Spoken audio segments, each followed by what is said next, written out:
네, 학생 여러분 반갑습니다. 이 코로나 때문에 참 학교 수업을 대면 수업을 했다가 또 비대면 수업을 했다 하니까 저도 힘들고 여러분도 힘들죠. 또 코로나가 지금 많이 확산돼 가지고 어쩔 수 없이 여러분 수업, 경찰학 수업을 또 비대면으로 또 하게 됐습니다. 그래서 이 영상을 찍게 됐는데 교실에서 하는 것이 훨씬 더 생동감 있고 좋은데 이렇게 영상으로만 찍고 여러분 영상으로 봐야 되니까 수업이 좀 생동감이 좀 부족하고 아무래도 여러분 이게 좀 긴장감이라든가 이게 좀 서로 주고받고 대화가 돼야 되는데 그런 게 좀 안 돼서 좀 아쉬움이 많습니다. 그렇지만 어쩔 도리가 없고 주어진 여건에서 최선을 다하는 수밖에 없을 것 같아요. 자, 그래서 오늘은 이제 경찰학 수업 교재 페이지 88입니다. 경찰 조직관리, 경찰 관리 중에서 경찰 조직관리 분야를 한번 하도록 하겠습니다. 먼저 이제 수업하기 전에 이 수업은 코로나 확산에 따라서 제가 출강한 대학의 어떤 비대면 수업용으로 만든 겁니다. 그래서 학생들 용으로 만든 거라서 관계없는 분들은 안 보셔도 됩니다. 이노견 TV 들어오셔가지고 제 영상 열심히 봐주시는 분들 참 많아서 고마운데 이 수업은 여러분 관심이 없으면 안 봐주셔도 되니까 꼭 보실 분들은 보셔도 되지만은 제가 출강한 대학의 학생들을 위해서 만든 거니까 참고해서 수업을 들으시면 좋겠습니다. 먼저 경찰 조직의 이념입니다. 경찰 조직, 대한민국 국가경찰 조직이죠. 경찰 조직 이념은 크게 민주성과 효율성으로 나눠볼 수 있습니다. 이건 크게 중요하지는 않습니다. 민주성과 효율성. 그래서 민주성을 담보하기 위해서는 합의제 행정청 형태로 만든 기관이 있습니다. 무슨 경찰위원회, 경찰인권위원회 이런 건 위원회 제도는 여러 사람의 의사가 합치돼야 되는 거죠. 그래서 이걸 민주성을 담보하기 위해서 합의제를 만들어 놓은 겁니다. 그 다음에 권한을 이제 분산시켜야 됩니다. 한 사람이 권한을 다 갖게 되면 어떤 독재가 되거나 독주에 흐르기 쉽죠. 전횡을 휘두르기 쉽기 때문에 권한을 분산시킵니다. 그래서 경찰청장과 지방청장의 관청화를 통해서 권한이 지방청장, 경찰청장인데 분산되어 있고 또 지방청장 밑에는 경찰서장이 있어서 경찰서장한테 권한을 위임함으로써도 또 권한을 또 분산시키고 있습니다. 어떤 민주성을 담보하기 위한 하나의 방법이죠. 그다음 아직 시행되지는 않았지만은 자치경찰제를 곧 시행하게 되는데 시행하게 되면 이것도 경찰의 권한의 분산이라고 보시면 되겠고 크게는 민주성을 담보하기 위한 것이다 보시면 되겠습니다. 그다음 효율성은 업무를 좀 신속하고 효과적으로 수행한다는 의미죠. 그래서 국가경찰제를 시행하게 되면 전국에 걸쳐서 통일된 어떤 업무를 수행할 수 있습니다. 경찰청장의 지시 한마디로 전국의 저 시골에 있는 지서 8소까지 지구대까지 일사불란하게 모든 업무가 집행이 되죠. 국가경찰제의 특징입니다. 그 다음에 경찰청장부터 저 말단 숙련까지 하나의 거대한 계층 피라미드를 이루고 있죠. 그래서 위의 명령이 하부에까지 체계적으로 쉽게 전달될 수 있는 그런 계층제 구조를 갖고 있습니다. 그 다음에 독임제라는 것은 경찰청장은 단독 관청이죠. 혼자서 모든 의사를 결정하는 시스템입니다. 그래서 의사결정의 속도가 좀 빠르죠. 이 합의제는 의사결정의 속도가 느린 반면에 민주성을 담보할 수 있지만은 독임제는 혼자서 결정하기 때문에 의사결정의 속도는 빠른데 자칫하면 독재나 전횡, 오류를 범할 가능성이 높은 것이 독임제의 단점이기도 합니다. 그래서 효율적인 측면에서는 독임제가 유리하고 민주성의 측면에서는 합의제가 유리하다는 뜻이 되겠습니다. 그 다음에 조직 편성의 원리입니다. 모든 조직도 그렇지만 경찰 조직도 조직을 편성할 때 짤 때 기본적으로 업무를 효율적으로 집행하기 위해서 또는 민주성을 담보하기 위해서 조직을 짜는 원리가 있습니다. 그것이 바로 조직 편성의 원리입니다. 5가지 원리가 있습니다. 분업의 원리, 계층제의 원리, 통솔범위의 원리, 명령통일의 원리, 조정통합 원리인데 한번 하나하나 살펴보도록 하겠습니다. 먼저 분업의 원리입니다. 여러분 현대자동차 같은 데 가면 자동차를 생산할 때 완성된 차 한 대가 나오기 전까지는 2만 개 이상의 부품이 결합돼서 만들어지죠. 각자 각 분야의 부품을 제조하는 사람이 있고 그 부품을 조립하는 사람도 있습니다. 그러니까 특정한 개인은 자기 한 분야 업무만 잘하죠. 그것이 분업입니다. 이 분업 원리라는 것은 어떤 하나의 목적 달성을 위해서 각 분야의 전문가들이 붙어서 한 사람이 한 가지 업무를 하는 것이 원칙으로 합니다. 이것이 전문화입니다. 누군가가 전문성이 있으려면 한 사람이 한 가지를 맡으면 굉장히 전문성이 높아지겠죠. 그런데 한 사람한테 여러 가지 일을 맡기면 전문성이 떨어지게 됩니다. 죽도 밥도 아니게 되는 거죠. 그 다음에 경과제도입니다.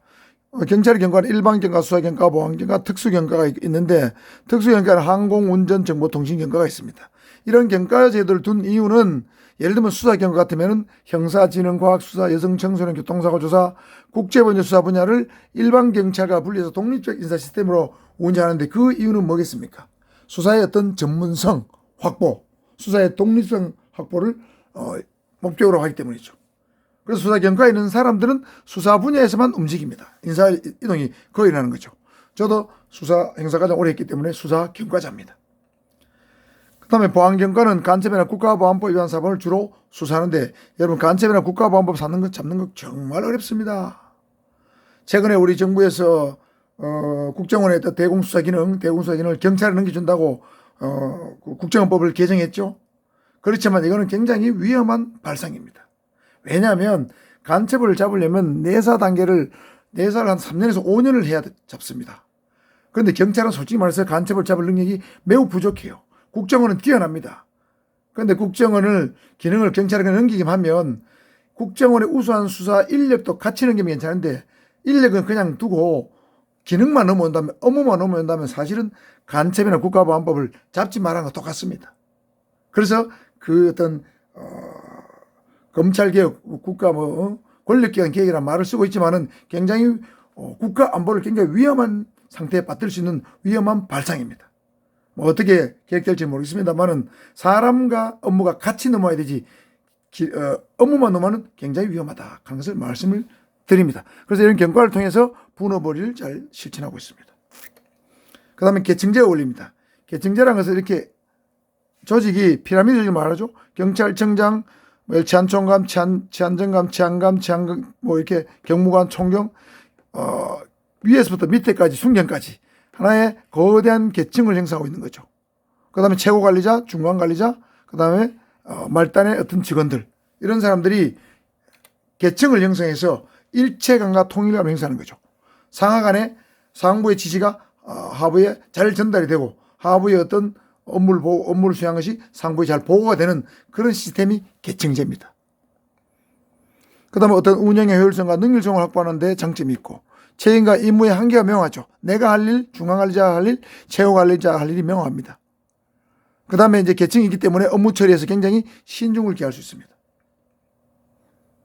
왜냐하면 밑에 실수하더라도 위에 계단을 타고 올라가면서 계층을 타고 올라가면서 약간씩 수정 보완이 되죠. 그 다음 단점은 계층제의 단점은 조직이 경직돼서 새로운 기술 도입이 곤란합니다. 여러분 하나의 피라미드가 형성되면 사람들은 잘 안 바꾸려 해요. 새로운 걸 잘 안 받으려고 합니다. 신기술 도입, 새로운 제도의 도입이 어렵습니다. 환경의 변화에 대응이 늦습니다. 그래서 항상 세상이 먼저 변하고 범죄가 먼저 생기고 범죄를 처벌하는 법은 늦게 따라가는 거죠. 이게 일종의 계층제 때문에 그렇습니다. 그 다음에 동태적 인간관계 형성이 곤란하다. 자, 동태적 인간관계라는 것은 살아있는 인간관계입니다. 그런데 이 계층제라는 것은 계급으로 맺어진 인간관계이기 때문에 계급이 높으면 인간성도 좋다고 생각해요. 인격도 훌륭하다고 생각합니다. 사실은 그렇지 않죠. 계급이 높아도 인간성이 개판인 사람 많아요. 계급이 낮아도 인간성이 좋은 사람 많습니다. 그래서 아주 인간적으로 어떤 인간관계가 잘 맺어져야 되는데 계급으로 맺어지기 때문에 사실은 살아있는 인간관계, 좋은 놈의 인간관계 형성이 곤란하다는 뜻입니다. 이게 이런 뜻입니다. 아시겠죠? 자, 계층제의 장점과 단점 알아두시고요. 다음은 통솔범위 원리입니다. 통솔범위 원리는 개념은 뭐냐면 한 사람의 상사가 효율적으로 관리할 수 있는 또는 통제할 수 있는 적정한 부하의 숫자를 말합니다. 그래서 적정한 부하의 숫자는 4 내지 5이고 최대는 10에서 12인입니다. 이건 군대에서 나온 개념입니다. 여러분 군대에 가보면 분대가 있죠. 분대장은 9명의 정도의 분대원들을 지휘합니다. 그러면 분대 전투를 하게 되면 좌에 4명, 우에 한 4명 또는 5명 정도를 두고 효율적으로 돌격앞으로 했을 때 자기 명령이 육성이 부하 분대원들에게 전달될 수 있는 정도, 그게 적절한 통솔범위라는 거죠. 여기서 나온 겁니다. 그래서 통솔범위를 결정한 요인은 시간적, 공간적 요인, 직무의 성질, 부하직의 능력, 관리자의 능력, 조직 규모에 따라 달라집니다. 예를 들면 시간적 요인을 따져보면 신설 부서보다는 오래된 부서가 역시 통솔범위가 넓습니다. 이해하죠? 공간적으로는 내 턱 밑에 가까이 부하직은 가까이 있을수록 통솔 범위가 넓어지고 멀리지만 통솔하기 어렵습니다. 감독이 안 됩니다. 직무의 성질은 일상적이고 반복적인 업무를 할 것 같으면 통솔 범위 넓어집니다. 눈 감고도 알 수 있으니까. 그런데 새로운 업무가 들어오면 통솔 범위 굉장히 좁아져요. 새로운 업무를 익힌다고 바쁩니다. 상급자도. 그 다음에 부하 직원의 능력이 뛰어날수록 통솔 범위가 넓어지고 관리자의 능력이 뛰어날수록 통솔 범위 넓어집니다. 그러니까 부하 직원을 띨빵하면 상급자가 피곤합니다.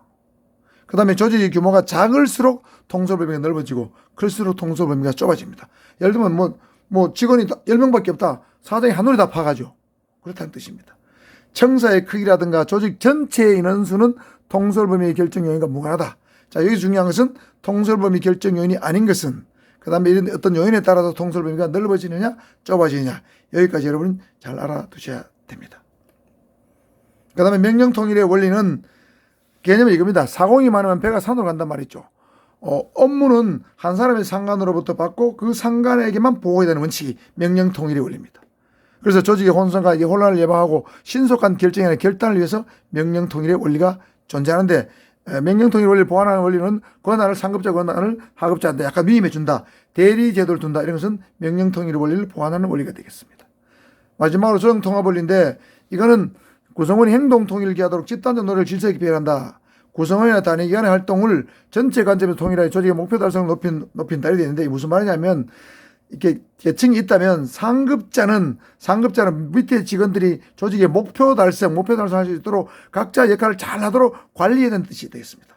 관리자로서 조정과 통합의 능력을 발휘해야 된다. 이것이 조정과 통합의 원리가 되겠습니다. 그래서 조정 통합 조직 편성의 5가지 원리에 대해서 살펴봤습니다.